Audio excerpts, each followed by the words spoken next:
오늘은 히스기야 세 번째 시간이고 히스기야에 대해서는 마지막 시간입니다. 히스기야는 하나님의 능력에 의지해 강한 아수르 왕을 물리치는 기적을 경험했습니다. 이를 본 열국의 왕들은 히스기야와 평화 조약을 맺기 위해 예물을 가지고 히스기야에게로 나왔습니다. 이처럼 성도가 하나님만 높이고 의지하면 세상 가운데 하나님은 높이 그를 세워주십니다. 자연스럽게 그의 삶은 평탄케 되어 있어요. 히스기야는 이제 세상이 인정하는 힘 있는 자리에 높이 앉게 되었어요. 하나님과 백성들에게 인정을 받는 존귀한 왕이 되었습니다. 또한 주변의 열국으로부터 많은 예물을 받았기 때문에 더욱 부강해졌어요. 하나님을 향한 믿음이 그를 이렇게 높게 세워준 것입니다. 하나님은 사람이 감당할 수 없는 축복의 자리로 히스기야를 이끌어 주셨어요. 히스기야의 이야기가 여기서 끝나면 참 좋겠다는 생각이 들었습니다. 이게 우리들이 바라는 거죠. 내가 믿음이 가장 충만할 때, 가장 아름다울 때 하나님께서 나의 영혼을 거두어 주시면 참 좋겠다라는 생각을 저도 참 많이 하는 것 같습니다. 그러나 누누이 말씀드리지만 축복의 자리는 끝이 아닙니다. 왜? 우리의 인생의 종착역이 이 땅에 있는 것이 아니라 하늘에 있기 때문에 그렇습니다. 그래서 성도들이 신앙의 길 위에서 가장 조심해야 할 때는 바로 축복을 받은 그 직후가 되는 것입니다. 우리가 가진 일반적인 상식과는 참 다르죠. 우리는 일반적으로 고난이나 문제를 만났을 때 그때를 가장 힘든 순간이라고 기억하고 있습니다.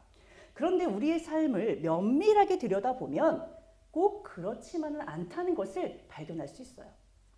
일이 잘 풀리지 않고 답답한 상황 속에서 어떻게 하십니까? 오히려 하나님을 찾습니다. 고난의 순간에 우리가 드리는 기도가 훨씬 더 간절하고 진실해요. 이 문제만 해결해 주신다면 내가 하나님께 모든 것을 다 드리겠다고. 제발 이번 한 번만 도와달라고 우리는 간절히 하나님께 간구합니다. 그런데 눈앞의 문제가 조금이나마 해결될 기미가 보이면 어떻게 하셨습니까? 그때부터 기도가 줄어들죠. 하나님을 향한 간절했던 마음도 어느 순간 그 크기가 작아집니다. 그리고 이 정도면 됐다 하는 생각이 들 때 이젠 내가 할 수 있겠다. 하나님 잠깐 계세요. 여기까지 생각이 자라죠. 이 생각이 더 발전되면 그래도 내가 이만큼 했으니까 이런 생각까지 갑니다. 하나님의 은혜를 자신의 공으로 돌리는 데까지 우리는 나아가요. 역대하 32장 24절에서 25절 말씀입니다. 그때의 히스기야가 병들어 죽게 되었으므로 여호와께 기도하매 여호와께서 그에게 대답하시고 또 이적을 보이셨으나 히스기야가 마음이 교만하여 그 받은 은혜를 보답하지 아니하므로 진노가 그와 유다와 예루살렘에 내리게 되었더니 히스기야는 재물이 늘어나고 편안한 시간이 지속되자 그만 긴장이 풀려버렸습니다.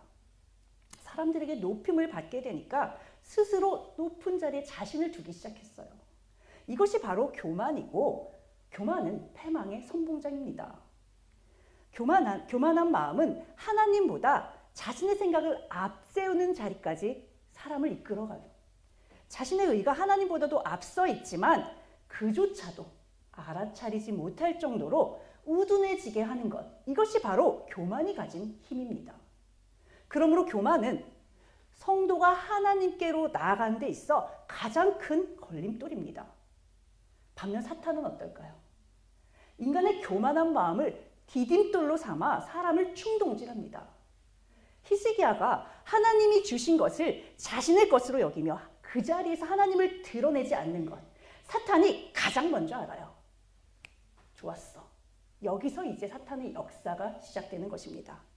성도들이 결코 영적 긴장감을 놓치면 안 되는 이유가 바로 사탄의 존재 때문이에요. 사탄은 감히 하나님을 상대로 반역을 일으킨 존재입니다. 우리가 사탄을 이긴다고요? 사탄의 계략을 알고 그보다 앞서서 탁탁탁 이렇게 방어할 수 있을 것 같죠? 절대로 못합니다. 너무나도 지혜로워요. 너무나도 간교해서 그것을 우리는 절대로 예측하고 따라갈 수가 없습니다. 우리 마음속에 하나님을 향한 그 간절함이 사라지는 그 순간을 사탄은 절대로 놓치지 않습니다. 성도 여러분, 우리는 예수 그리스도의 십자가 희생으로 구원을 선물로 받았습니다. 우리 입장에서는 값없이 받았어요, 구원을. 그렇지만 하나님 입장에서는 그 무엇보다도 값비싼 대가를 주고 마련한 선물이에요. 선물은 한 번 주면 받는 사람의 것이 됩니다. 그래서 선물은 주었다 다시 뺏진 않아요. 우리가 무엇을 잘했기 때문에 하나님으로부터 구원을 선물로 받은 것도 아니지만 또 무엇을 좀 잘못했다고 해서 하나님이 금세 그 구원의 선물을 걷어가시지도 않습니다. 근데 문제는 우리가 우리의 개인의 구원을 넘어서 마지막 때 하나님 나라의 백성으로 서야 한다는 것이에요. 우리는 그 목적지를 향해서 가고 있는 것입니다. 하나님의 나라는 예수 그리스도께서 이 땅에 오심으로 이미 우리에게 도래했습니다. 그러니까 우리는 이 땅을 살아가면서 하늘의 역사가 어떻게 일어나는지, 하늘나라가 어떤 나라인지를 조금 맛보면서 살아가는 거예요. 이게 무슨 말이냐 하면 예수님을 구주로 입으로 시인하기만 하면 그때부터 우리나라는 하늘나라에 들어갈 수 있는 약속을 받는다는 의미입니다. 문제는 아직 우리가 하나님 나라에 완전히 정착한 상태가 아니라는 데 있습니다. 구원을 약속받아 하늘나라의 시민으로 이 땅의 인생을 살아가지만 아직 들어간 게 아니에요. 자, 하나님의 이런 나라를 어떻게 표현할 수 있을까? 사람들이 많은 얘기들을 하죠. 가장 잘 표현한 말은 바로 이 말입니다. 이미 왔으나 아직 오지 않은 나라. 그래서 우리는 이미와 아직 사이에 있는 이 긴장 속에서 살아가야 되는 거예요. 만약에 하나님 나라에 들어가는 것이 이제 확정됐구나 생각해서 마음대로 살아간다면 그는 그 자체로 이미 하나님 나라에 합당한 자녀로 서지 못했다는 것을 스스로 드러내는 것입니다. 그러므로 성도는 세상의 삶이 편해지는 순간 이제 됐다. 이런 생각으로 더 편해지기 위해서 발을 한없이 뻗으면 안 됩니다. 오히려 하나님께서 복음을 전하는 도구로 사용하라고 이렇게 넘치도록 주고 계시는구나. 이 생각을 먼저 하셔야 돼요. 스스로를 자꾸만 채찍질하면서 하나님의 선 밖으로 나아가려는 나의 의를 잘라내야 합니다. 이렇게 해야 우리는 하나님께서 아무리 세상의 복을 채워주셔도 절대로 교만하지 않을 수 있어요. 우리가 겸손한 마음으로 끝까지 하나님만을 의지할 때 우리는 사탄을 능히 이길 수 있습니다. 히스기야는 하나님 앞에 신앙을 바로 세우기 위해 최선을 다해왔습니다. 국가의 존망이 걸린 절체절명의 위기의 순간에서도 하나님께 부르짖음으로 나라를 구했어요. 매 순간 하나님의 은혜를 체험하며 여기까지 왔습니다. 그런 그가 그만 죽을 병에 걸렸어요. 성경은 그가 이런 죽을 병에 걸린 것이 그의 교만 때문이라고 분명하게 말씀하고 있습니다. 선지자 이사야가 그에게 와서 당신은 이제 죽을 병에 걸렸으니 그만 집을 정리하라고 하나님의 뜻을 전했어요. 히스기야는 이사야의 말을 들은 즉시 벽을 향해 돌아서서 눈물로 간구하기 시작했습니다. 자신이 하나님 앞에 지금까지 살아오면서 선하게 행했던 그것들을 기억해달라고 부르짖은 거예요. 여러분은 이렇게 하나님, 제가 이렇게 했던 것을 생각해서 지금 저를 좀 불쌍히 여겨주세요 라고 그렇게 기도할 만한 것이 있으십니까? 우리는 평소에 이런 믿음의 행위들과 하나님께 드리는 믿음을 잘 닦아 놓아야 해요. 그래야 우리는 하나님 앞에 하나님 저를 불쌍히 여겨주십시오 라고 기도할 수 있는 것입니다. 이때 놀라운 일이 벌어집니다. 하나님께서 내가 너의 기도를 들었고 너의 눈물을 보았어. 이렇게 말씀하시며 그를 낫게 해주셨어요. 여기에 더해서 15년이란 시간을 생명을 연장해 주셨어요. 정말 놀라운 응답이죠. 여러분은 히스기야가 생명을 연장받은 이유가 무엇이라고 생각하십니까? 그가 눈물로 진심을 다해 기도했기 때문에 이런 축복을 얻었다고 혹시 생각하십니까? 예루살렘은 시온산 꼭대기에 있는 도시예요. 히스기야 통치 당시에 예루살렘 성의 면적을 보면 약 50만 제곱미터의 크기라고 합니다. 인구수는 2만에서 3만 명 정도예요. 이 크기가 어느 정도인지 조금 가늠이 안 돼서 제가 찾아봤습니다. 요즘 시대에서 가장 이게 흡사한 그 크기는 삼성동의 코엑스몰 있죠. 거기가 46만 제곱미터라고 해요. 그러니까 그 정도 사이즈, 그러니까 도시라고 하기에는 굉장히 작은 사이즈입니다. 제가 이 말씀을 드리는 이유는 히스기야에게 죽음을 선포하고 통보하고 돌아가는 이사야가 자기의 길을 갈 때 아직 성읍 가운데에 이르기도 전에 하나님의 말씀이 이사야에게 다시 임했다는 점입니다. 이렇게 보시면 왕궁이 조금 이렇게 가쪽에 있거든요. 성벽 가쪽에. 근데 거기에서 선포를 하고 이게 돌아가려고 이렇게 나가고 있는데 성읍의 중간에도 이르기 전에 하나님의 말씀이 다시 임한 거예요. 다시 돌아가. 히스기야가 나한테 겸비하는 걸 봤어. 그에게 다시 살 거라고 전해줘. 그러니까 이사야가 히스기야에게 죽음을 통보한 즉시 하나님 앞에 기도를 시작했다고 하더라도 그가 하나님 앞에 부르짖었던 시간을 넉넉 잡아도 30분이 채 되지 않는다는 겁니다. 그렇다면 기도한 시간 또 양이 중요한 게 아니라 그만큼 그가 간절하게 구했기 때문에 하나님이 응답하신 걸까요? 물론 우리의 중심을 보시는 하나님이시기 때문에 우리가 어떤 마음을 가지고 기도를 했느냐 이것은 굉장히 중요합니다. 그러나 우리의 신앙, 마음가짐, 정성, 태도, 시간을 드리는 것은 어디까지나 우리들의 입장이라는 거예요. 기도의 응답에 있어서 가장 중요한 것은 바로 하나님의 은혜입니다. 악한 왕 아합의 기도를 떠올려 보시기를 바라요. 그의 잠깐의 겸비함을 놓치지 않으신 하나님께서는 심판을 즉시 거두어 주셨습니다. 이런 분이 바로 하나님이세요. 그러므로 히스기야가 죽을 병에서 고침을 받고 도리어 15년이란 시간의 삶을 연장받는 것은 전적인 하나님의 은혜로만 설명할 수 있습니다.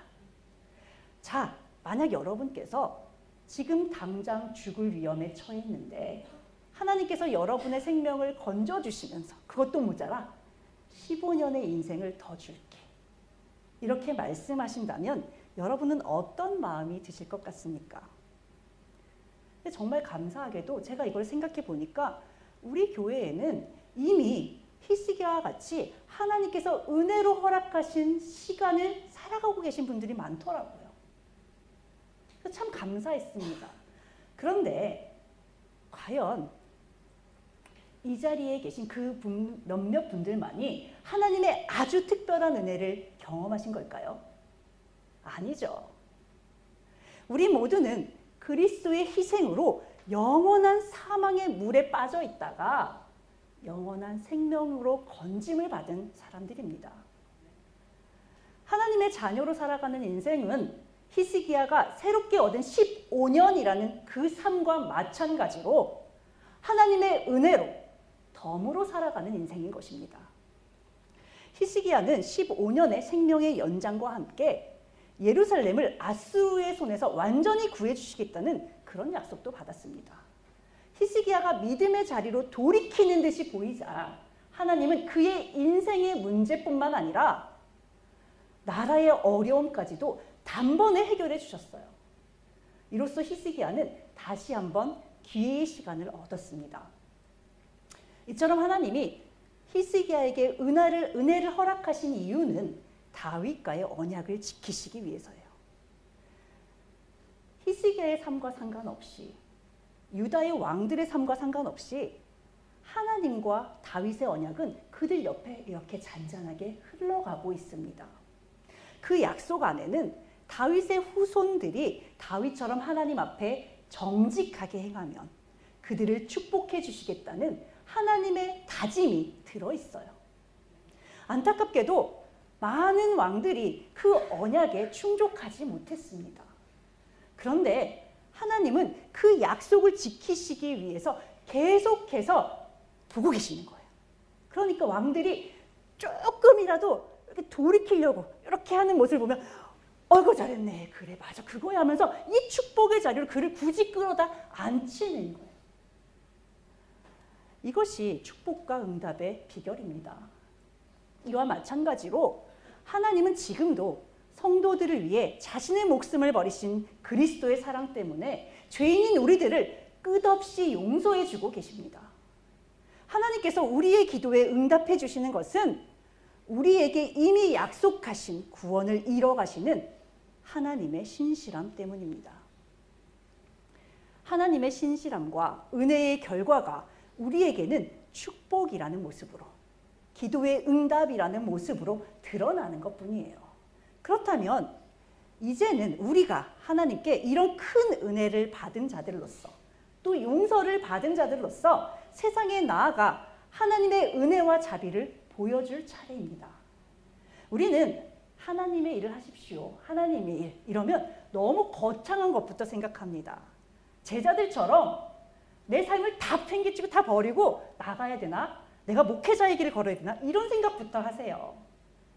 하지만 세상에 하나님의 사랑을 보여주는 것은 엄청난 능력을 필요로 하는 것이 아닙니다. 도움이 필요한 사람에게 여러분이 할 수 있는 한 최선을 다해 도우시면 됩니다. 위로가 필요한 자에게 그리스도의 돌보심과 치유를 위해 중보하시면 돼요.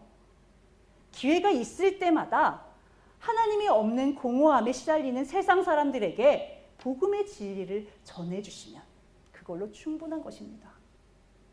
이 모든 것이 하나님 앞에는 여러분들의 삶으로 하나님을 드러내는 믿음의 행위가 됩니다. 이렇게 하나님의 자녀로서 믿음의 본을 보일 때 하나님께서 여러분의 인생을 더 큰 사명을 감당할 수 있는 그 자리로 이끌어 가주시는 거예요. 열왕기하 20장 8절 말씀입니다. 히스기야가 이사야에게 이르되 여호와께서 나를 낫게 하시고 3일 만에 여호와의 성전으로 올라가게 하실 무슨 징표가 있나이까 하니. 이 말씀 읽으시면서 어떤 생각이 드셨나요? 저는 솔직히 너무 어이가 없었습니다. 용서의 말씀을 듣고 엄청난 축복의 말씀을 들었다면 그 자리에서 하나님을 찬양하고 감사해야 되는 것 아닙니까? 그런데 히스기야가 보인 첫 반응은 됐고 눈에 보이는 징표를 주세요, 이거거든요. 그런데 이사야는 히스기야의 이런 믿음 없음을 책망하지 않았습니다. 오히려 해 그림자가 10도 앞으로 나아가게 해줄까, 아니면 뒤로 10도를 물러나게 해줄까, 그것을 선택하라는 거예요. 이런 이사야의 반응을 보면 징표를 구하는 히스기야의 마음을 불신앙으로만 보는 것보다는 믿음으로 살아가고자 하지만 그럼에도 불구하고 확인하고 싶은 그런 인간적인 마음을 버리지 못한 상태구나 라고 이해하시면 좋겠습니다. 자신이 부활하신 예수님을 직접 만나서 못자국을 확인하지 않고는 나는 믿지 않을 거야, 이렇게 얘기했던 도마와 같은 마음 아니었을까요? 이에 보지 않고 믿는 믿음이 더 큰 믿음이긴 하지만 직접 확인해보고 믿음 없는 자가 되지 말고 믿음 있는 자가 되라, 예수님은 이렇게 말씀하셨죠. 이와 마찬가지로 하나님은 지금 회복의 징표를 구하는 히스기야에게 동일한 기적의 은혜를 베풀어 주셨습니다. 히스기야가 도저히 더 이상 믿지 않을 수 없도록 확실한 징표를 주신 거죠. 해가 앞으로 10도를 나가는 것은 쉬우니 뒤로 10도를 물러가게 해달라는 히스기야의 요구에 그대로 응답해 주십니다. 여러분, 솔직히 해가 10도를 앞으로 가든 뒤로 가든 엄청난 기적 아닙니까? 하나님께서 정해놓으신 우주의 질서를 흔들어 놓으시는 초자연적인 역사입니다, 둘 다. 그런데 왜 앞으로 가는 건 쉬우니까 뒤로 가는 건 어려우니까 그 징표를 달라 그래요? 끝까지 인간적인 얄팍한 사고를 버리지 못한 히스기야의 한계입니다. 정말 때로는 하나님이 도대체 왜 이렇게까지 사람의 요구를 들어주셔야 하는 것인지 의아할 정도예요. 하나님이 이런 어이없는 사람들의 요구에도 응답하시는 것은 우리가 그런 경험을 통해서라도 하나님이 진짜 참 하나님이심을 인정해 주시기를 바라는 마음입니다. 우리의 믿음을 성장시키기 위해서 조금만 발걸음을 더 가면 또 속이고 도망갈 줄 아시면서도 계속해서 은혜를 베풀어 주시고 또 역사해 주시는 거예요. 그러니 만약 아직도 도저히 하나님이 믿어지지 않으시는 분들이 계시다면 히스기야나 도마처럼 하나님께 징표라도 구해보시길 바라요. 제 믿음 없음을 불쌍히 여기시고 제발 하나님을 인정할 수밖에 없는 그 징표를 저에게도 달라고, 이들처럼 저에게도 보여달라고 그렇게 구해보시기 바랍니다. 자, 그런데 징표를 얻으시고 기도의 응답을 받으셨다면 적어도 그 자리에서는 더 이상 하나님을 시험하지 않기를 바랍니다. 응답을 받았던 그 감사와 감격을 소홀히 여기지 마시라는 얘기예요. 하나님은 우리가 하나님을 인정하고 믿고 받아들이도록 하시기 위해 수많은 기적을 베풀어 주시며 역사하고 계십니다.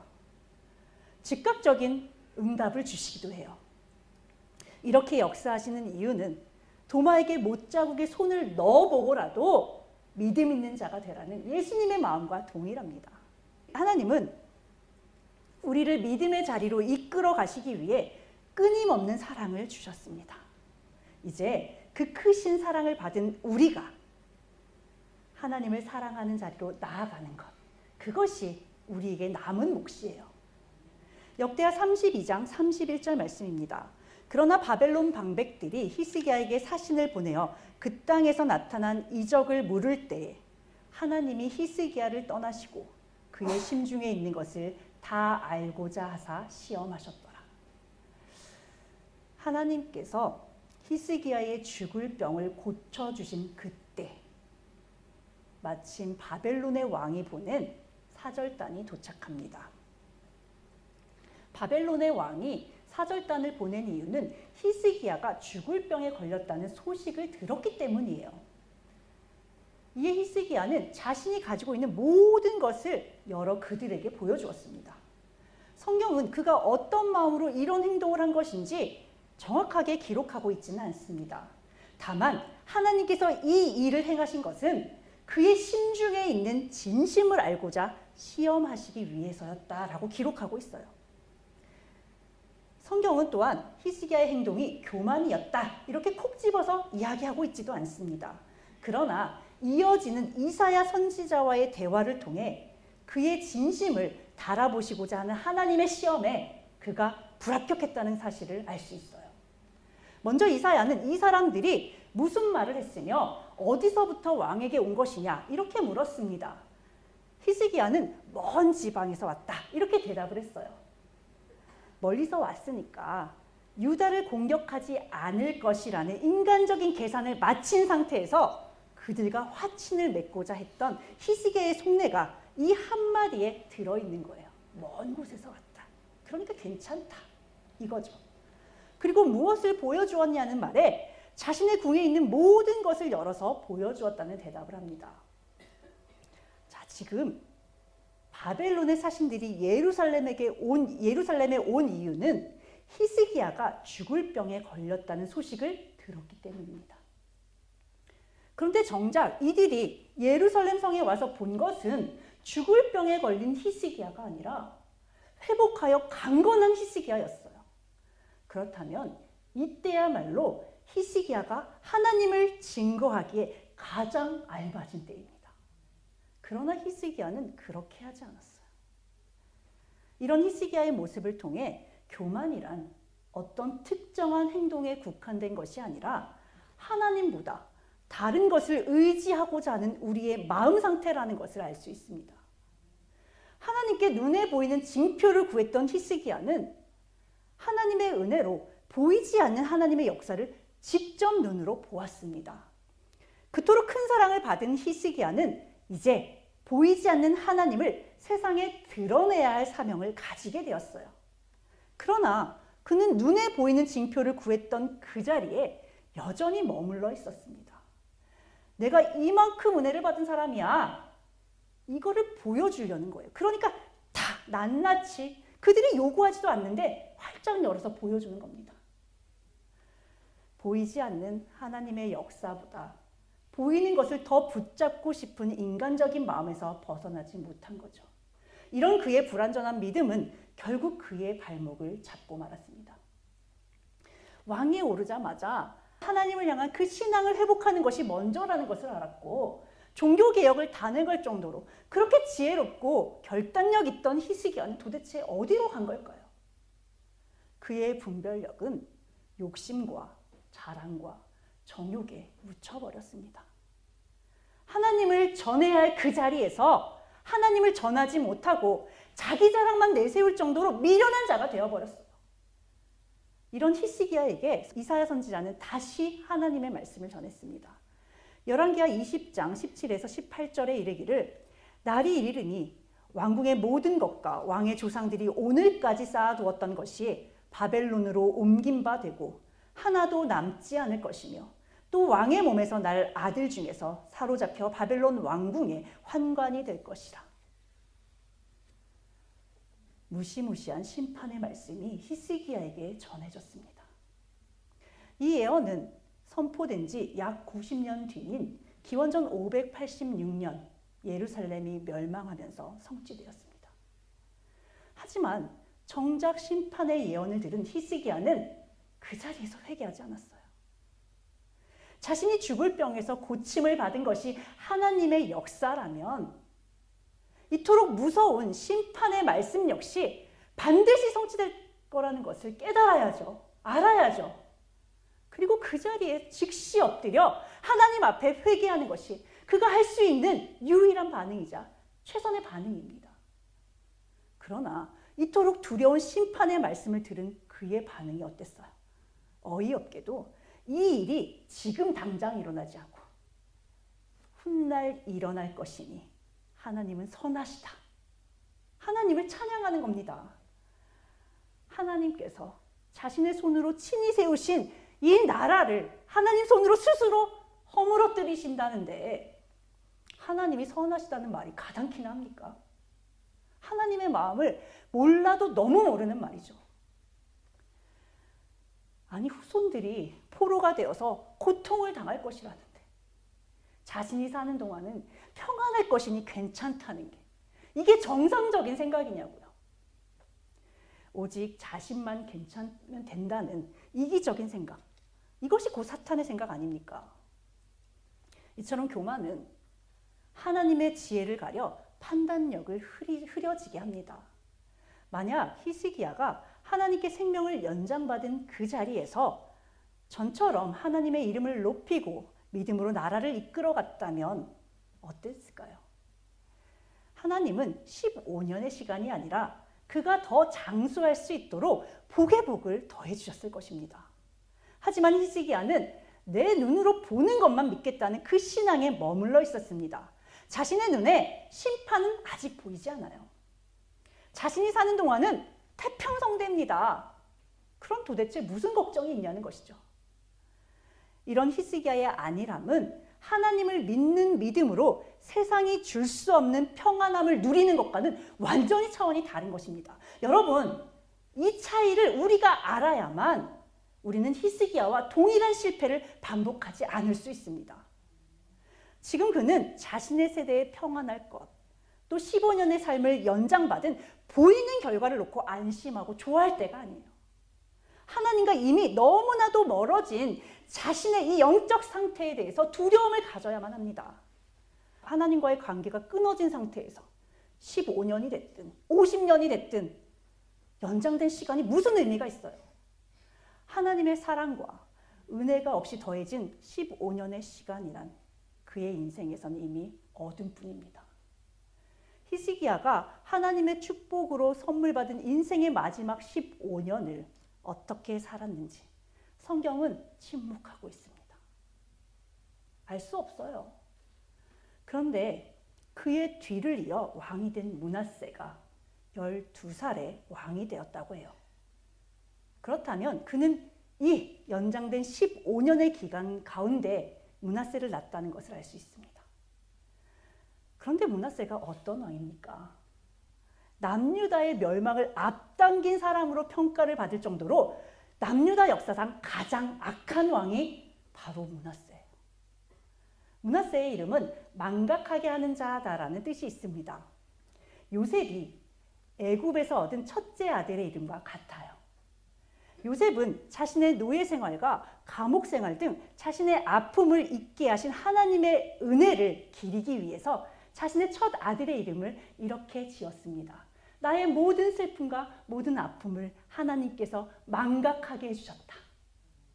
이렇게 멋진 이름이 바로 므낫세예요. 그런데 공교롭게도 동일한 이름이 히스기야의 아들 므낫세에게는 아버지의 선행을 망각하게 하는 자다. 이런 의미로 해석되는 것입니다. 생명을 연장받았지만 그 귀한 축복의 시간에 오히려 악한 열매를 남긴 히스기야를 보면 정말 안타까운 마음을 금할 수가 없어요. 우리의 인생이 지금 내가 이 자리에서 믿음을 지키고 있다 한들 끝까지 이 믿음을 가지고 갈 수 있을까 과연? 이런 두려운 마음이 듭니다. 일반적으로 사람들은 오래 사는 것을 복이라고 말해요. 하지만 히스기야의 이런 인생을 보면 생명을 연장받는 것, 장수하는 것, 이것이 과연 정말 축복일까 하는 의문이 들어요.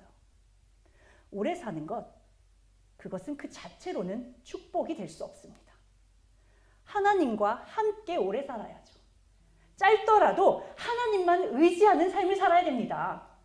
없더라도 믿음으로 충만한 삶을 사는 것, 그것이 바로 축복이에요. 참 축복입니다. 여러분은 언제나 하나님의 자녀라는 본분을 잃지 마시고 하나님만을 사랑하시어 귀한 믿음의 열매를 남기는 성도가 되시기를 예수 그리스도의 이름으로 축원을 드립니다. 사랑과 은혜가 충만하신 하나님 아버지, 하나님의 사랑은 끝이 없는데 그 크신 사랑을 감당할 능력이 저희들에게는 없음을 고백하게 됩니다. 믿음으로 힘차게 출발했던 히스기야가 하나님의 수많은 기적과 축복의 은혜에도 불구하고 결국은 교만으로 삶을 망친 것을 보며 우리의 믿음은 정녕 이대로 괜찮은 것인지 돌아보기를 원합니다. 하나님께서 높여주시고 세워주실수록 그것이 우리 것이 아니라 하나님의 것임을 고백하고 하나님을 위해 사용할 수 있는 겸손한 믿음을 허락하여 주시옵소서. 눈에 보이는 은혜를 쫓기보다는 눈에 보이지 않지만 반드시 역사하실 하나님의 역사를 바라보게 하시고 끝까지 하나님의 신실하심을 따라가는 저희들이 되기를 간절히 소망합니다. 하나님의 자녀로 하나님이 주시는 사랑에 보답하며 끝까지 그 사랑을 지키는 저희들로 세워가실 하나님을 찬양하며 우리의 유일한 구원자이신 예수 그리스도의 이름으로 기도드립니다. 아멘.